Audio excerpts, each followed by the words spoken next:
Today in history. 11 August 1991, lively and sunny, United States.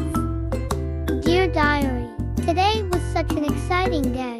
Nickelodeon premiered its very first Nicktoons Doug, Rugrats, and Ren Stimpy, all on one channel. It felt like a special moment for us kids, getting to see brand new cartoons that we had never seen before.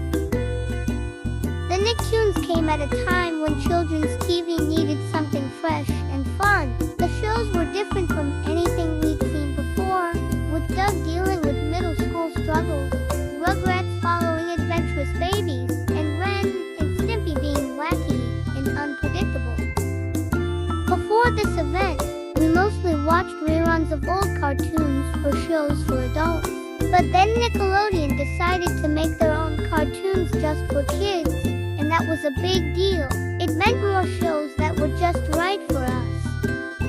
On the day of the premiere, all my friends gathered around the TV, eagerly waiting for the first episode of Doug to start. We laughed and cheered as we watched Doug's funny mishaps and misadventures in his quirky little town. We couldn't stop talking about Rugrats that day. We were amazed at how the babies went on such wild and imaginative adventures without their parents even knowing. It made us all want to go on our own daring missions. The excitement of watching Ren and Stimpy was unlike anything I had seen before. The show was so outlandish and strange, but we couldn't stop watching.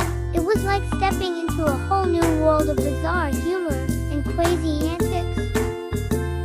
I think this event will be remembered for a long time because it changed the way we look at children's TV. It showed that kids could have shows made just for them,